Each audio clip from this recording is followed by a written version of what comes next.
Assalamualaikum warahmatullahi wabarakatuh. Sebelumnya, saya izin memperkenalkan diri, nama saya Ayu Sri Rahayu. Pada kesempatan kali ini, kita akan belajar mengenai struktur kontrol percabangan pada materi pembelajaran pemrograman dasar, kelas 10. Sebelum itu, mari kita membaca doa terlebih dahulu menurut kepercayaan masing-masing. Selama setengah menit, saya persilahkan.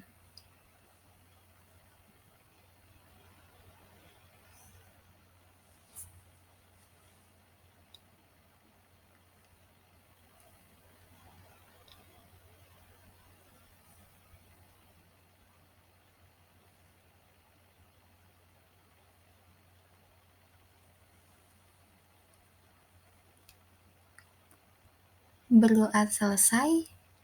Oke, kita lanjut ke materi ya. Ada tujuan pembelajaran. Tujuan pembelajaran kali ini yaitu yang melalui kegiatan diskusi dan pemberian masalah, diharapkan siswa dapat menerapkan struktur kontrol percabangan dalam bahasa pemrograman C++. Kemudian siswa dapat menulis dan membuat kode program mengenai struktur kontrol percabangan dalam bahasa pemrograman C++. Kemudian siswa dapat menguji coba dan mengevaluasi kode program pada struktur kontrol percabangan dalam bahasa pemrograman C++.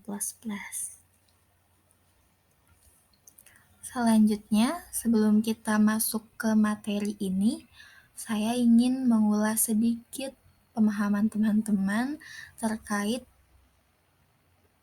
tentang materi sebelumnya ya, mengenai algoritma. Nah, algoritma itu berasal dari kata algorithm yang merupakan panggilan dari bangsa Eropa kepada seorang ahli matematika yaitu Abu Ja'far Muhammad ibnu Al-Khwarizmi, atau mungkin sering teman-teman kenal dengan Al-Khwarizmiyah. Algoritma merupakan urutan langkah-langkah logis untuk menyelesaikan suatu masalah yang disusun secara sistematis dan logis. Kata logis merupakan kata kunci dalam algoritma, karena langkah-langkah dalam algoritma harus bersifat logis atau nyata dan harus dapat ditentukan nilai salah atau benarnya. Contoh sederhana dari proses algoritma di kehidupan sehari-hari ya, yaitu saat ketika kita membaca bagian belakang bungkus mie instan. Nah, selain bahan-bahan yang digunakan, kita juga dapat melihat prosedur atau urutan langkah-langkah untuk membuat mie tersebut. Nah, itu contoh sederhananya di kehidupan sehari-hari, algoritma. Nah, sekarang kita bahas proses atau penyajian algoritma. Ada 3 cara nih teman-teman. Yang pertama, yaitu menggunakan bahasa natural atau alami, yaitu menggunakan bahasa deskriptif yang jelas dan mudah, terdiri dari 3 bagian. Yang pertama ada judul, bagian deklarasi, dan bagian deskripsi.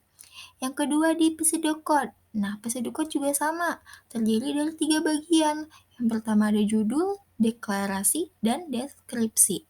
Pseudocode ini adalah berisi urutan dari algoritma pemrograman komputer yang menggunakan struktur sederhana dari bahasa pemrograman, tetapi bahasa tersebut hanya ditunjukkan agar dapat dibaca manusia saja, tidak diprogramkan langsung pada komputer. Kemudian selanjutnya yang ketiga ada diagram alur atau flowchart. Nah, algoritma ini dapat disajikan dengan diagram alur atau flowchart, yaitu struktur urut yang dilakukan untuk menyajikan suatu urutan instruksi yang harus dilakukan dalam memecahkan masalah tertentu secara berurutan. Proses membacanya itu dilakukan dari atas ke bawah dan dari kiri ke kanan. Oke. Lanjut di contoh penyajian algoritma. Nah, di sini saya mengambil mengenai menghitung luas persegi panjang. Tiga-tiganya sama ya, teman-teman, yaitu menghitung luas persegi panjang. Nah, teman-teman di sini dapat membedakan sendiri ya bagaimana cara penulisannya, yaitu cara penulisan bahasa natural gimana, pseudocode gimana, dan flowchart gimana. Saya jelaskan secara singkat. Nah, di sini yang judul itu bahasa natural sama pseudocode itu sama. Yang membedakan di deklarasi dan deskripsinya. Kemudian di flowchart itu kan urutan ya, bacanya dari atas ke bawah. Nah, kalau misalnya teman-teman ketemu bentuknya agak lonjong itu tuh gunanya untuk memulai dan mengakhiri. Jadi adanya dimulai dan di akhir, di selesai gitu. Kalau misalnya kotak, persegi, itu fungsinya untuk proses atau mendeklarasikan. Nah, sedangkan yang seperti jajar genjang, itu fungsinya untuk input dan output. Oke, next. Masuk ke pembahasan mengenai percabangan. Nah, di sini ada ilustrasinya nih teman-teman, yaitu gambar pertigaan ya. Diilustrasikan kalau percabangan itu, misal nih, jika saya ingin ke toko buku, maka saya harus melalui Jalan Sudirman. Jika saya ingin ke toko kue, maka saya harus belok ke kanan. Nah, seperti itu percabangan. Jadi harus ada kata benar, kondisi benar atau kondisi salahnya.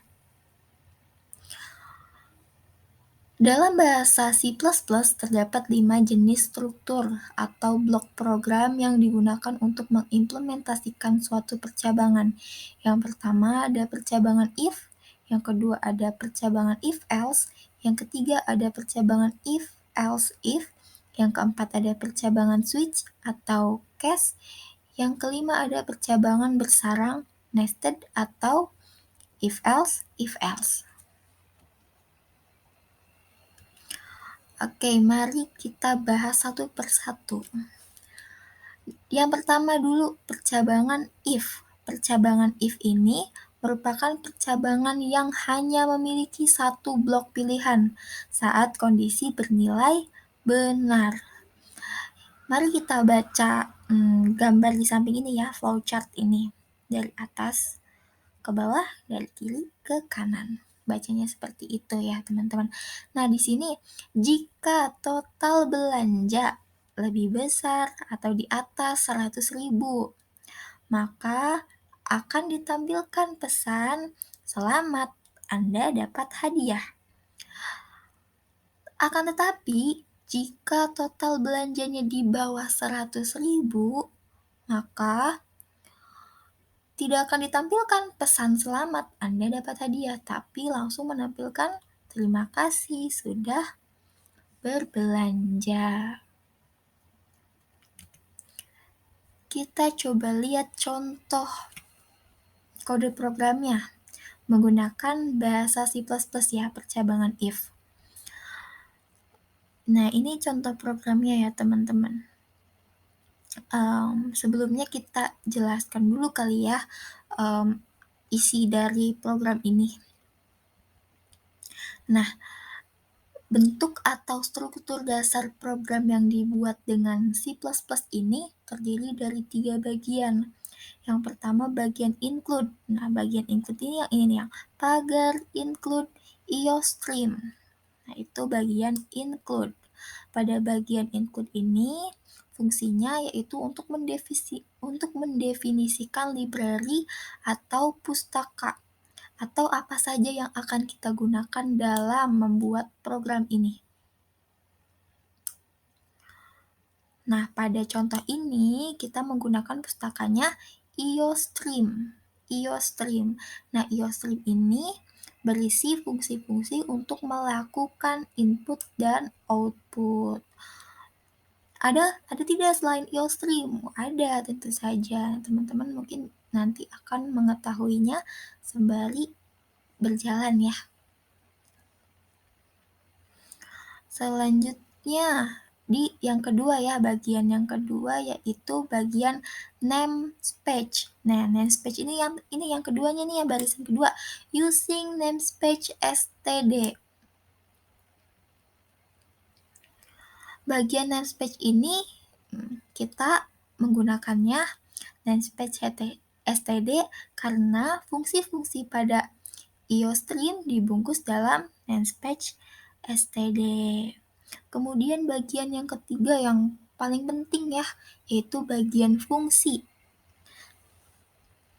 Nah, ini tuh gunanya agar kita dapat menulis banyak kode program. Yang bagian mana bagian fungsi itu? Nih, bagian integer main, int main buka kurung, kurung kurawal. Nah, ini di dalamnya ini adalah kode program kita yang code sampai return ini kode program kita dibungkus di bagian fungsi.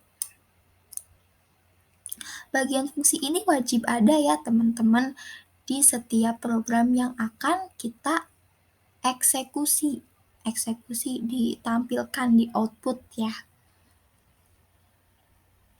Nah, setelah kita tahu ada bagian yang pertama itu bagian include, kemudian bagian namespace, kemudian bagian fungsi. Nah, di sini kita akan jelaskan sedikit mengenai ini fungsi code nih di dalam fungsi main ini ya. Ada code, ada cin, ada if. Ini apa ini? Nah, kita jelaskan sedikit. Fungsi code nih ada yang code program pembayaran. Nah, ini adalah fungsi standar pada C++ untuk menampilkan output ke layar. Code atau cout atau output gitu ya. Nah, unsigned int ini adalah integer, ada untuk mendefinisikan tipe data. Tipe data dengan variabelnya apa? Variabelnya adalah total belanja. Sedangkan sin, nih ada sin ya di sini ya, sin. Sin itu C input. C input yaitu gunanya atau fungsinya untuk mengambil input dari keyboard. Nah, dengan variabelnya apa? Variabelnya ini total belanja yang tipe datanya adalah integer. Nah, ini int tipe datanya. Kemudian if ini apa? If ini percabangannya, percabangan bersara, percabangan if total belanja lebih besar 100.000. Jika, if itu kan jika ya, jika total belanja lebih besar 100.000, maka si out atau outputnya akan dikeluarkan selamat, Anda dapat hadiah. Namun, jika kondisi ini tidak memenuhi atau total belanjanya tidak lebih dari 100.000, kurang dari 100.000 misal, berarti kondisi ini tidak akan terpenuhi, berarti langsung keluar. Terima kasih sudah berbelanja di toko kami.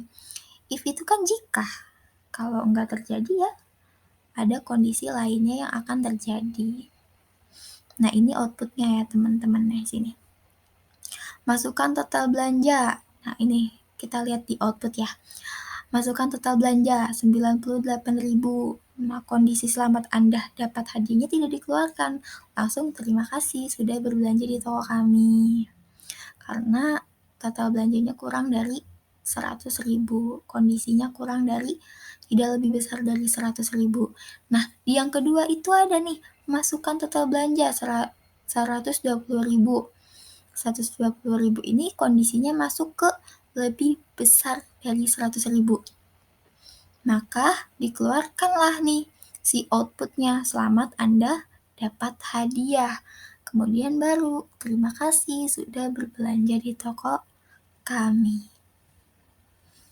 Oke, kita next ya teman-teman.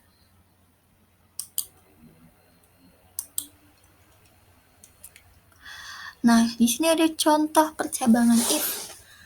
Bahasa C. Teman-teman nanti bedakan ya bedanya bahasa C sama bahasa C++ gitu. Di sini ada sama seperti bahasa C++, ada 3 bagian, namun bagian yang kedua itu yang namespace itu adalah bagian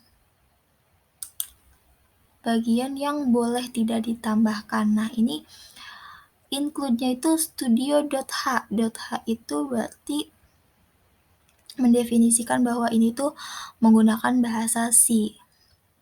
Nah, untuk fungsinya adalah, nih ada void main. Di dalam fungsi ini ada kode program yang akan kita tulis ya. Nah, di sini di bahasa C itu menggunakannya print, bukan cout atau count ya. Nah, fungsi print ini merupakan fungsi untuk menampilkan output ke layar komputer, sama fungsinya kayak count ya. Kalau di bahasa C++ mah count, kalau di bahasa C mah print. Nah, integer ini adalah tipe data. Total underscore belanja adalah variabelnya. Kemudian ada fungsi scan. Scan ini fungsinya untuk mengambil input dari keyboard atau sama kayak cin ya kalau di C++ mah. Kalau di C++ mah cin, kalau di bahasa C-nya adalah scan. If ini adalah percabangan if-nya. Oke, kita jelaskan dari kode ini ya, dari fungsi ini. Print program pembayaran. Ini yang ditampilkan adalah program pembayaran dengan tipe datanya integer, variabelnya adalah total underscore belanja. 0. Ini nolnya di sini ya, kalau di bahasa C++ itu di return 0. Kalau ini nolnya di sini. Kemudian print lagi input total belanja. Yang ditampilkan di layar itu input total belanja. Dengan scan-nya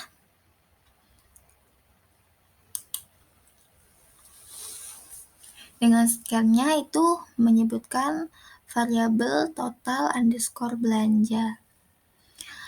Kondisi percabangannya nih, jika total underscore belanja lebih besar dari 100.000, maka ditampilkan pesan selamat Anda mendapatkan hadiah.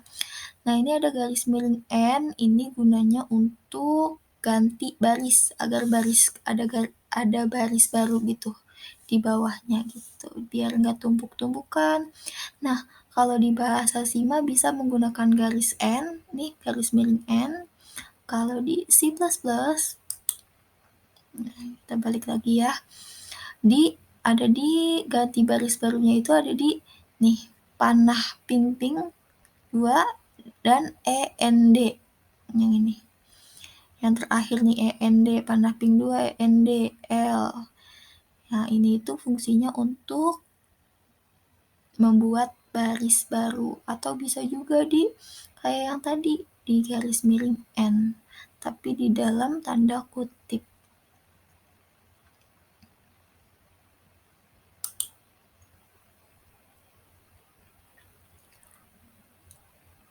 Oke. Nah, ini outputnya. Input total belanja 85.000, maka kondisi if ini itu akan dilewati. Belanjanya kurang dari 100.000, maka langsung munculkan pesan, terima kasih sudah berbelanja di toko kami. Namun jika total belanjanya lebih besar dari 100.000 nih kayak ini, 120.000, maka menampilkan pesan, selamat Anda mendapatkan hadiah. Kemudian baru disusul pesan terima kasih sudah berbelanja di toko kami. Oke, selanjutnya kita bahas ke percabangan if-else. Percabangan if-else merupakan percabangan yang memiliki dua blok pilihan. Blok pilihan pertama atau kondisi benar atau true, dan blok pilihan kedua untuk kondisi salah atau else. Gambar flowchart ini yang ini kita jelasin ya. Jika password benar, maka menampilkan pesan, "Selamat datang, bos." Namun jika passwordnya yang diinputkan salah, maka akan menampilkan password salah. Coba lagi. Seperti itu ya, teman-teman. Udah dipahami ya? Coba kita langsung ke contoh. Nah, ini contoh percabangan if-else dalam bahasa C++. Nggak usah dijelasin dari awal lagi ya, yang bagian-bagiannya kita jelasin ke codingannya aja langsung. Di sini ada cout-nya, login, cout lagi yang ditampilin masukkan password. Nah, di sini kan di outputnya ada tuh, masukkan password. Nih ada login, masukkan password. Kalau masukkan passwordnya benar, nah di sini ada nih. Ini kita ke kode program ya, dilihatnya. Di bawahnya komentar percabangan if else. Nah, kalau garis miring 2 itu namanya komentar. Komentar itu hanya yang membuat program aja yang bisa baca. Nggak ditampilin di output. Nah, ini kan ada if password sama dengan copy. Berarti jika passwordnya itu copy, maka akan muncul pesan, "Selamat datang, bos." Nah, di sini ada ganti baris baru nih. N nih, ganti baris baru buat agar outputnya itu ganti baris ke bawah. Nggak lanjut aja gitu. Namun, jika input passwordnya salah, maka akan muncul pesan, "Password salah, coba lagi." Kayak ini nih. Kita lihat ke output ya. Masukkan passwordnya salah, bukan copy. Nah, di sini langsung muncul, kondisinya langsung ke else. Password salah, coba lagi. Terus muncul ke terima kasih sudah menggunakan aplikasi ini. Gitu ya, teman-teman. Nah, di sini ada tanda kurung kurawalnya ya. Untuk membedakan itu percabangan atau bukan, ada tanda kurung kurawalnya nih. Oke, kita lanjut ke contoh yang percabangan if-else bahasa C. Bahasa C. Yang membedakan bahasa C++ dan bahasa C itu ada di fungsinya, fungsi input dan outputnya. Kalau bahasa C++, input outputnya itu cout ya, cout atau cout lah. Kalau di bahasa C, outputnya itu print. Kalau inputnya bahasa C++ itu sin atau cin atau cin lah ya. Terus kalau di bahasa C itu inputnya scan. Jangan lupa ada F-nya ya di terakhirnya tuh. Nah, ini juga sama. If string password copy. Nah, kalau di sini nggak ada return ya. Kalau ini ada return. Ini sama dengan 0. Jadi tidak memerlukan return karena ini sifatnya bukan integer pakainya, tapi char, karakter. Karakter passwordnya itu 30. Nanti akan belajar di pertemuan-pertemuan selanjutnya, nanti akan ada ngejelasin ini ya. Jika passwordnya copy, maka akan ditampilkan "Selamat datang bos". Namun, jika kondisi ini salah, passwordnya yang ditampilkan bukan copy, maka else nih akan ditampilkan password salah, coba lagi. Nah, ini outputnya.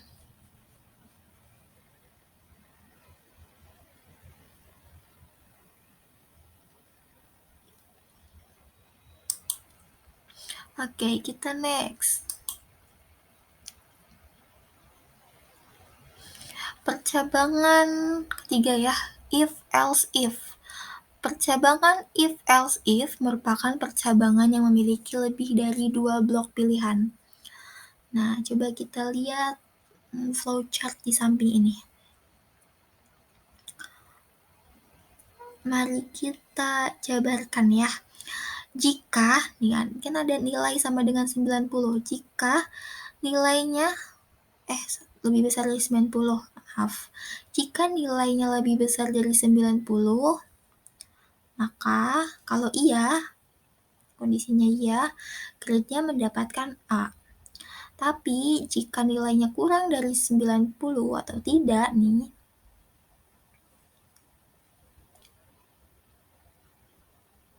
maka masuk ke kondisi lagi. Kondisi jika nilai yang didapatkan kurang dari 90 dan lebih besar dari 80, maka mendapatkan grade B+. Tapi jika nilainya kurang dari 80, maka masuk ke kondisi selanjutnya. Jika nilai yang didapatkan kurang dari 90, kurang dari 80, namun lebih besar dari 70, maka mendapatkan grade B. Tapi masuk ke kondisi lagi nih. Jika nilainya yang didapat kurang dari 90, kurang dari 80, kurang dari 70, maka mendapatkan grade F. Seperti itu ya teman-teman. Membaca flowchartnya dari atas ke bawah, kiri ke kanan. Lanjut ke contoh percabangan if, else, if bahasa C++. Hampir sama seperti yang dijelaskan di flowchart ya. Ini integer, tipe datanya integer, variabelnya nilai. Untuk variabel grade, tipe datanya adalah string, karena grade-nya itu bersifat nih, A, B gini.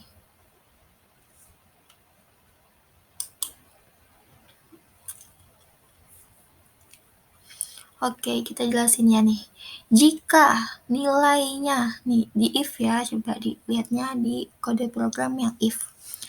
Jika nilai lebih besar sama dengan 90, maka kondisinya grade A. Tapi else if, misal ini kondisi ini tidak terpenuhi, maka kita turun ke else if. Jika nilai lebih besar dari sama dengan 80, maka grade-nya B+. Dan seterusnya, jika kondisi dari atas ini tidak terpenuhi, maka akan terus mencari kondisi yang benar. Seperti misalnya ini, input nilai akhirnya berapa nih? 87.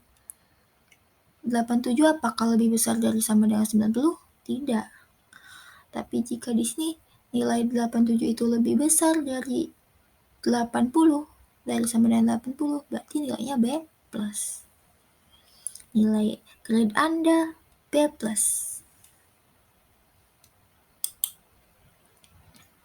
Selanjutnya ke contoh percabangan if, else, if. Bahasa C. Nah, ini Hampir sama ya teman-teman, yang membedakan adalah tadi fungsi input dan outputnya. Nah, teman-teman perhatikan saja ya contoh kode programnya dan outputnya. Oke, mungkin pembahasannya sampai materi yang poin ketiga dulu ya, sampai if, else if. Nanti kita ada percabangan switch, kemudian contoh-contohnya juga,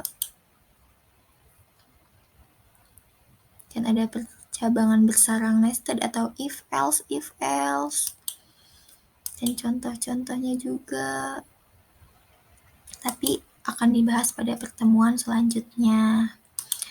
Nah, teman-teman, mungkin hanya cukup itu yang dapat disampaikan pada pertemuan kali ini. Semangat terus, jangan lupa terus belajar, terus mencoba.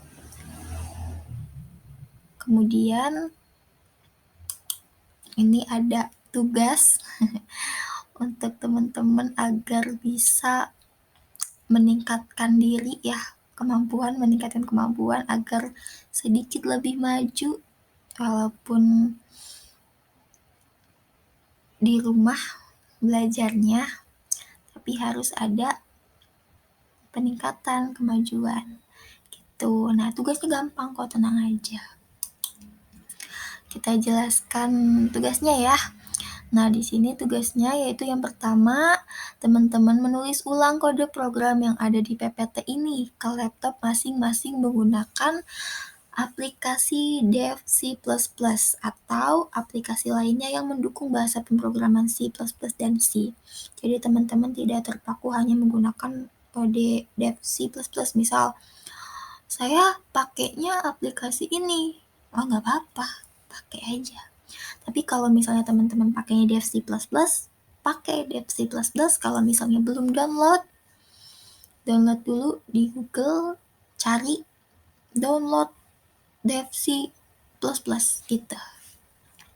Tapi jika teman-teman tidak ada laptop, belum punya laptop, teman-teman boleh menggunakan HP yang mendukung bahasa pemrograman C dan C++ atau HP-nya bisa ngoding lah ya, bahasa C++ atau C gitu. Boleh. Tapi jika kondisi dua tadi tidak mendukung, maksudnya jika tidak ada laptop dan HP juga tidak mendukung, teman-teman boleh untuk ditulis di buku tulis kode programnya dan outputnya. Ditulis di buku tulis ya, yang rapi. Kemudian, yang kedua, teman-teman jika sudah menulis atau mengetik ya, teman-teman screenshot atau SS tampilan layar yang menampilkan kode program yang dibuat dan juga outputnya di SS, di screenshot. Atau jika teman-teman ditulis, tulisan kode program atau outputnya di foto, masukkan foto atau SS-nya ke Microsoft Word. Tapi kalau misalnya teman-teman ada laptop nih, teman-teman ketik aja, nggak usah nulis. Tapi kalau misalnya teman-teman nggak ada laptop, HP-nya juga tidak mendukung, ya udah teman-teman tulis di buku tulis ya. Terus difoto, terus dimasukin ke Microsoft Word. Jangan lupa untuk menyantumkan nama. Namanya siapa, kelas atau jurusannya, kemudian dikasih judul ya. Misal 1, ini percabangan if. Dikasih judul, kemudian dikasih keterangan, sikat aja penjelasan dari teman-teman, sepahamnya teman-teman gimana. Kemudian screenshotannya atau gambarnya.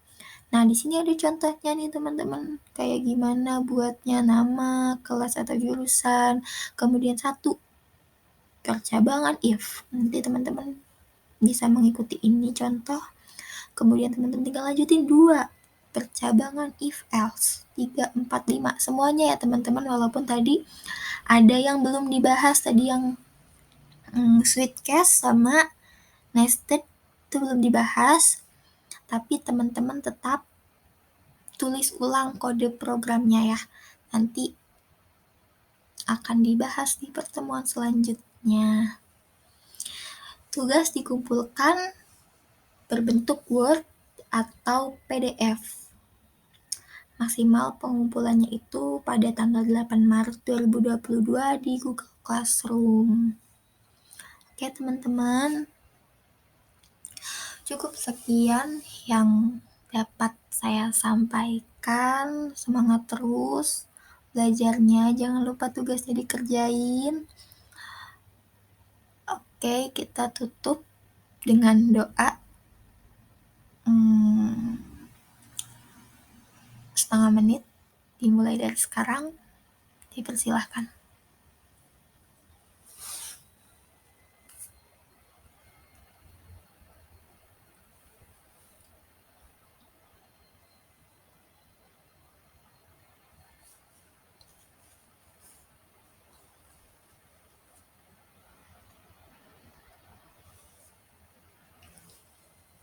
Berdoa selesai. Terima kasih teman-teman. Wassalamualaikum warahmatullahi wabarakatuh.